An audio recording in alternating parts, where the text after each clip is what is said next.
What's going on, my fellow Jedi and Padawans? Welcome back to another Jedi gaming video. Thank you guys so much for coming back to the channel, and if you guys are new, welcome. Today we're gonna help you guys quick get through the Outbreak Perfected quest for our second upgrade, which is rewind rounds, which I personally think is going to be the best one for PvE in this category. It is going to absolutely slap, as well as getting the second schematic for our exotic ship within the 0-hour mission, as well as that second upgrade for the intrinsic trait, the corruption spreads, which allows us to unlock more of our weapon perks as well with crafting this. So starting us off, we are going to go over the ship schematic puzzle, as well as that second intrinsic trait upgrade for the corruption spreads, which can be done in the normal version, which I definitely suggest, since it does happen at the very end, right before the boss. And in that legendary version, we're already going for that catalyst or the rewind rounds upgrade with these switches, as well as defeating the boss within 20 minutes. So I definitely suggest doing this first part inside of the normal version. But once we load right into the mission here for the 0-hour, we go past Mithrax and reach the first big area with enemies, a bunch of those shielded shanks, as well as a couple captains and those invisible vandals. We take everybody out and the shield drops. Now on the left hand side in this little cubby on the shelf, we're gonna have a data pad that actually helps us to unlock that panel for the second puzzle. With, just like last week, we're gonna have to shoot 3 different symbols in a certain order with this Outbreak Perfected equipped, or actually shoot it with the Outbreak Perfected. So after you grab that data pad, you progress through the mission like normal, going through where the spider tank is, weaving through the back parts of the tower until you reach the open area with the ship that we usually go underneath to progress further into the mission. This time, right on the wall over here inside this little cubby, you will find our second panel that we can interact with, which we grabbed that data pad at the beginning for. Once you interact with it, you have about 50 seconds to go shoot the 3 different targets in a certain order, depending on what pops up on the screen. So right here in the background, you can see where the different 3 symbols are. There's one under the stairs right when you come out. You have to jump up a little bit farther for the second one, and then go all the way up the stairs around the corner right here. You can see it on an angle and shoot that one. Now, like I said, once you activate it, you have about 45-50 seconds to go through and shoot them. So you can see the actual symbol on the panel, go to where it is, shoot that first one, come back to the panel to see what the second symbol is, go to where that second symbol would be, shoot it, and then by the process of elimination, we know the third one is obviously the last one. So whatever it may be, the one under the stairs for you, the middle one, or the very top one, I'm sure the order changes depending on the burn as well, or something like that daily. So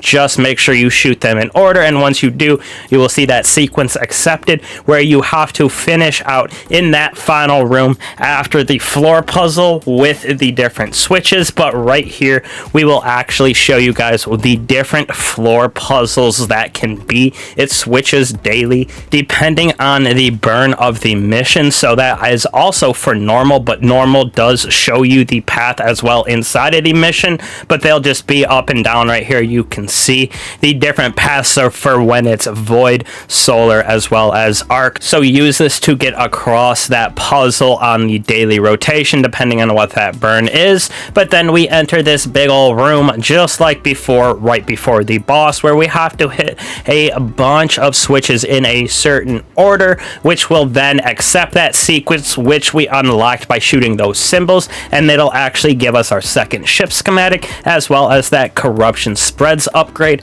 So it is this pattern right here on the screen. It is the black arrows are the ones that are inside of the room, the red arrows are the switches that are on the outside of the room. So the order you go through is inside of this room right here. Hit the panel straight ahead, turn to the left side of that pillar, hit that, then you can actually jump up on this little ledge right by the third switch, hit that one. You are able to go all the way out of the room to the very right hand switch on the far wall, hit that one, go over one switch to the left from that. That'll be our second to last switch, where then you will finally go back into the room on this switch right here, hit it on the right hand side of the pillar, and you will get that upgrade for the corruption spreads, as well as the second schematic for the ship. So like I said, I definitely suggest doing this in normal version. You have plenty of time to go through this. Then the legendary version you have to go through to get that catalyst or the rewind rounds, so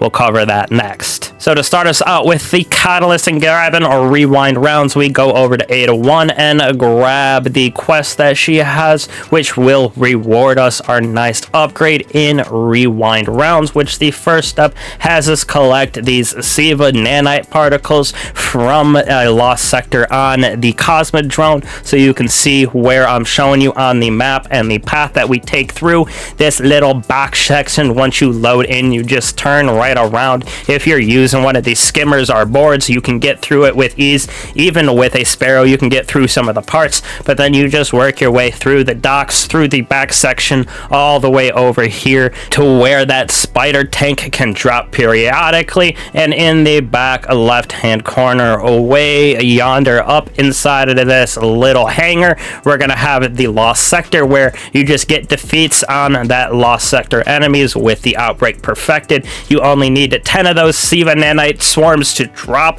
and you will have the quest upgrade immediately. So it is very easy. I got it done before the end of the lost sector, so that first step, very easy. This is actually where I did it last week as well for the first upgrade in rapid hit. Now when the quest updates, you will see it says you have to hit the next set of switches inside of the legendary version of the mission, which this one is definitely way easier in my opinion than last week's. With the time and distance that you have to go, it's the same time but way less distance and way less jumping puzzle, if you will. So once you go through the legendary version like normal, go through some of those jumping puzzles, you will get to this gigantic open area right here that will have some enemies on your way. With at the very last platform, there will be a switch to actually extend the center parts so you can stand a lot easier and jump. There'll be a little captain right there to take care of, but once you hit it and extend those little platforms right there,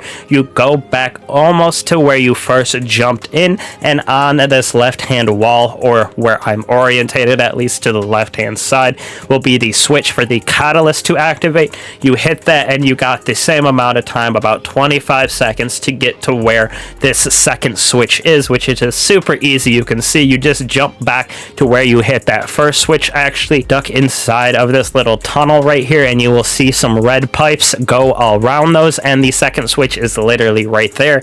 Very easy to get this second catalyst upgrade right here for the rewind rounds, where the quest step upgrades immediately, where you actually have to finish the legendary version of 0 hours. So that's why I suggest doing the ship and the intrinsic trait puzzles separately, because the time inside of the legendary is very small comparative, and it's definitely way harder than the normal version. So once you unlock that with the switch, just go through, defeat your boss, the quest will update, and you go back to Ada1 where she gives you the actual upgrade, and you will be able to go on over to the Enclave with the relic there and craft that bad boy out. Make sure to upgrade your intrinsic trait on it with the corruption spreads. Make that number 3, because that's what we got with that first puzzle. And then in my opinion, if you want, throw on rewind rounds if you're going into PvE mostly. It is definitely going to be the best perk. It is just going to be able to continuously do damage on enemies, especially once those nanites get stacked up to the max. It's just going to be able to juice some damage. Even with some kinetic serves, I think that this is going to be one of the best weapons in the final shape for sure. For exotics, just in general, pulse rifles got a nice big old juicy buff, and this doesn't have any of those damage perks like graviton, revision, and 0 that aren't getting that buff, this is still getting the nice, beautiful 20%. A little bit more. I think it's 38% against red bars and then 20% against everything else. So this thing is going to dap up the Dread and that new enemy type in final shape and show the witness why we are Guardians. But hopefully this helped you guys grab the little secrets and grab the upgrades from the 0-hour mission this week. We'll have one more video for y'all on this next week on Wednesday, probably, for the third and final upgrade for our catalyst, as well as making that corruption spread number 4 and getting our exotic ship. So it'll be a roughly the same length. Won't take as much time explaining the floor puzzles. I'll just throw them up on the screen when we get to that part right before we enter the final room for that final puzzle with the switches. But again, appreciate all you guys for the support. Y'all have been killing on the channel lately. I appreciate all y'all. We got a bunch of stuff coming out in prep for the final shape, especially with those 2 juicy articles and twids that dropped for ability changes, exotics, and weapon changes. We got a lot to cover, so I'll be going over builds and weapons that I think everybody should have heading into the biggest expansion in Destiny to date. So again, appreciate all you guys. Don't be afraid to like and subscribe. The video helps me out a bunch, helps out the channel. Slap that bell so you don't miss out on any of the videos we put out here, guides, builds, stuff like that. So again, appreciate all y'all. I'll catch you in the next one. Peace.